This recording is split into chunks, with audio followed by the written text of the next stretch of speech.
Hi friends, welcome back to our channel. ఈరోజు మన కిచెన్లో చాలా టేస్టీగా అప్పటికప్పుడు ఈజీగా సింపుల్గా చేసుకునే సెట్ దోశ రెసిపీని ఎలా చేయాలో చూపించబోతున్నానండి. ఇంట్లో ఇడ్లీ పిండి దోశ పిండి లేనప్పుడు, టిఫిన్కి ఏ పిండి లేనప్పుడు అండి అప్పటికప్పుడు ఇలా చాలా ఈజీగా చేసుకోవచ్చండి. చాలా సాఫ్ట్గా స్పాంజీగా తిన్నా కొద్దీ తినాలనిపిస్తాయండి. ఇలా చేసిన సెట్ దోశల్ని పిల్లలు పెద్దలు కూడా చాలా ఇష్టంగా తింటారండి. 1కి 4 తినేస్తారు, అంత కమ్మగా ఉంటాయండి. ఒట్టిగా తిన్నా కూడా చాలా టేస్టీగా ఉంటుందండి. మార్నింగ్ బ్రేక్ఫాస్ట్లోకి లేదంటే ఈవినింగ్ డిన్నర్లోకైనా చేసుకోవచ్చండి. చాలా ఈజీ రెసిపీ అండి. మళ్ళీ మళ్ళీ కావాలి అంటారండి, అంత సాఫ్ట్గా ఉంటాయి. మరి ఇక ఏమాత్రం ఆలస్యం చేయకుండా చాలా టేస్టీగా కమ్మగా ఇంకా అప్పటికప్పుడు చేసుకునే ఈ ఇన్స్టెంట్ సెట్ దోశలను ఎలా చేయాలో ఇప్పుడు ప్రాసెస్ని చూద్దాం రండి. ముందుగా ఇక్కడ నేను ఒక మిక్సింగ్ బౌల్ తీసుకొని దాంట్లో 2 కప్పుల రేషన్ రైస్ తీసుకోవాలండి. ఇన్స్టెంట్గా చేస్తున్నాం ఇక్కడ మనము. రేషన్ రైస్ అయితే చాలా సాఫ్ట్గా స్పాంజీగా చాలా చాలా బాగా వస్తాయండి. ఏ కప్పుతో అయితే మనం తీసుకున్నామో అదే కప్పుతో 1/2 కప్పు పెసరపప్పు తీసుకోవాలండి. పెసరపప్పు తీసుకొని శుభ్రంగా ఒక 2 నుంచి 3 సార్లు బాగా వాష్ చేసుకోవాలండి. అన్ని కొలతలు ఒక కప్పు లేదంటే గ్లాస్తో తీసుకోవాలండి. ఫస్ట్ టైం నా ఛానల్ చూస్తున్న వాళ్ళు ప్లీజ్ నా ఛానల్ని సబ్స్క్రైబ్ చేసుకోండి, లైక్ చేయండి, పక్కనున్న బెల్ ఐకాన్ని ప్రెస్ చేయండి. ఇలా ప్రెస్ చేయడం వల్ల నేను పెట్టే వీడియో నోటిఫికేషన్ ముందుగా మీ హోమ్ పేజ్కి వస్తాయండి. ఇలా శుభ్రంగా వాష్ చేసుకొని ఆ వాటర్ తీసి మళ్ళీ దాంట్లో తిరిగి వాటర్ పోసుకొని మూత పెట్టేసి 10-15 నిమిషాలు నానితే సరిపోతుందండి. ఒక 10 నిమిషాల తర్వాత చూపిస్తున్నాను చూడండి. బియ్యం పప్పులు కూడా 2 కూడా బాగా నానాయండి. ఇప్పుడు మిక్సీ జార్ తీసుకొని దాంట్లో పప్పులు బియ్యంని వేసుకోవాలండి. మెత్తగా గ్రైండ్ చేసుకోవాలండి. వీలైనంత వరకు మీకు ఎంత మెత్తగా అయితే అంత మెత్తగా గ్రైండ్ చేసుకోవాలండి. ఇలా బియ్యం పప్పులు వేసుకున్న తర్వాత ముందుగా నానబెట్టుకున్న వాటర్ ఉన్నాయి కదండి, ఆ వాటర్ కూడా దాంట్లోంచి కొద్దిగా వేసుకొని మెత్తగా గ్రైండ్ చేసుకోవాలి. ఇలా మెత్తగా గ్రైండ్ చేసుకొని మిక్సింగ్ బౌల్లోకి తీసుకోవాలండి. పిండిని మరీ పల్చగా కాకుండా మరీ గట్టి కాకుండా మీడియంగా చూసుకొని వాటర్ యాడ్ చేసుకోవాలండి. ఇదే విధంగా మిగతా బియ్యం పప్పులు కూడా గ్రైండ్ చేసుకొని అదే బౌల్లోకి తీసుకోవాలి. ఇదే విధంగా మొత్తం పిండిని గ్రైండ్ చేసుకున్న తర్వాత అదే బౌల్లోకి తీసుకోవాలండి. ఇప్పుడు ఇలా గ్రైండ్ చేసుకున్న తర్వాత చూడండి, కన్సిస్టెన్సీ చూపిస్తున్నాను. ఇలా ఉండాలండి. మరీ పల్చగా కాకుండా మరీ గట్టి కాకుండా ఇలా వీడియోలో చూపించిన విధంగా ఇలా ఉండాలండి.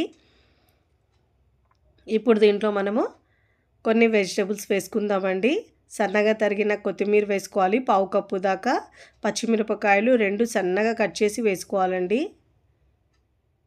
ఇప్పుడు దీంట్లో ఒక మీడియం సైజు ఉల్లిపాయ తీసుకొని దాన్ని కూడా సన్నగా చాప్ చేసుకొని వేసుకోవాలండి. తింటుంటే పలుకులు తగులుతుంటే టేస్ట్ చాలా బాగా వస్తుందండి.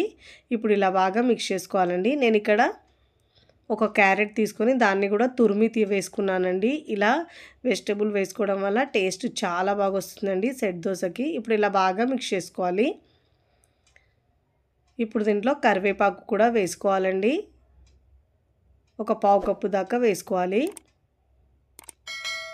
జీలకర్ర 1 టీ స్పూన్ దాకా వేసుకోవాలండి. ఇప్పుడు ఇలా బాగా మిక్స్ చేసుకోవాలి. మీకు నచ్చిన వెజిటేబుల్స్ అన్నీ వేసుకొని ఇలా వేసుకోవచ్చండి. ఇక్కడ మనం ఇన్స్టెంట్గా చేస్తున్నాం కాబట్టి బేకింగ్ సోడా వేసుకోవాలండి. 1/2 టీ స్పూన్ వేసుకోవాలి, అంతకంటే ఎక్కువ వేసే అవసరం ఉండదండి. ఇప్పుడు ఇలా వేసుకొని మిక్స్ చేసుకున్న తర్వాత ఇప్పుడు దీంట్లో మనం రుచికి సరిపోయినంత ఉప్పు వేసుకోవాలండి. ఉప్పు కారం మీ టేస్ట్ని బట్టి యాడ్ చేసుకోండి. ఇప్పుడు ఇలా బాగా మిక్స్ చేసుకోవాలి. ఇప్పుడు ఇలా పిండిని బాగా మిక్స్ చేసుకున్న తర్వాత ఇప్పుడు మనం సెట్ దోశకు పిండి రెడీ అయిపోయిందండి. స్టవ్ మీద పెనం పెట్టుకొని పెనాన్ని ముందుగా వాటర్ చిలకరించి టిష్యూ పేపర్ లేదంటే క్లాత్తో ఇలా తుడుచుకోవాలండి. మనం ఇలా దోశ వేసేటప్పుడు స్టవ్ని సిమ్లోంచి మాత్రమే వేసుకోవాలండి.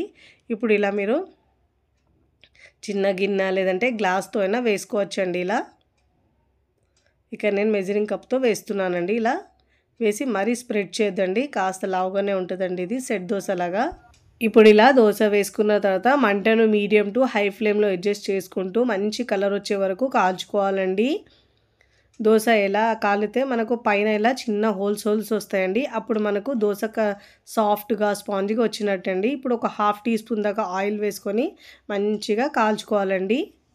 చాలా సాఫ్ట్‌గా, స్పాంజీగా వస్తదండి. ఇలా వచ్చిందంటే మనకు ఇలా చిన్న హోల్స్ లాగా రావాలి. ఒకవైపు కాలిన తర్వాత మరోవైపుకి టర్న్ చేసుకోవాలండి. మరోవైపుకి టర్న్ చేసుకోవాలి. టేస్ట్ అయితే చాలా చాలా బాగుంటుందండి. పిల్లలు, పెద్దలు కూడా చాలా ఇష్టంగా తింటారండి ఇలా చేసిన దోసల్ని. ఇప్పుడు మనం వీటిని ప్లేట్లోకి తీసుకోవాలండి. వేడివేడిగా తింటే అయితే రుచి అయితే చాలా బాగుంటుందండి. సాఫ్ట్, స్పాంజీగా తిన్న కొద్దీ తినాలనిపిస్తాయి. చూడండి ఇప్పుడు ప్లేట్లోకి తీసుకోవాలండి. చూస్తుంటే తెలుస్తుంది మీకు ఎంత స్పాంజీగా వచ్చిందో. ఇక్కడ నేను మరొకటి వేసి చూపిస్తున్నానండి.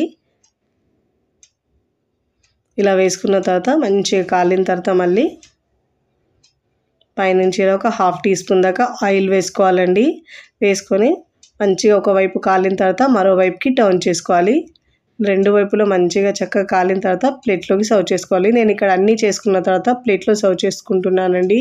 చూస్తుంటేనే ఎప్పుడెప్పుడు తినాలనిపిస్తాయండి. అంత టేస్టీగా, కమ్మగా చాలా చాలా బాగుంటాయండి. ఇలా చేసిన బ్రేక్ఫాస్ట్ని పిల్లలు, పెద్దలు కూడా చాలా ఇష్టంగా తింటారండి. మీరు కూడా అప్పటికప్పుడు ఇలా బ్రేక్ఫాస్ట్ని ఒక్కసారి ట్రై చేయండి. ట్రై చేసి ఎలా కుదిరిందో నాకు కామెంట్ ద్వారా తెలియచేయండి. నేనైతే ఇక్కడ ఎర్రకారంతో సర్వ్ చేస్తున్నానండి. మీకు నచ్చిన చట్నీతో మీరు తినొచ్చండి. ఒట్టిగా తిన్నా కూడా టేస్ట్ అయితే చాలా చాలా బాగుంటాయండి.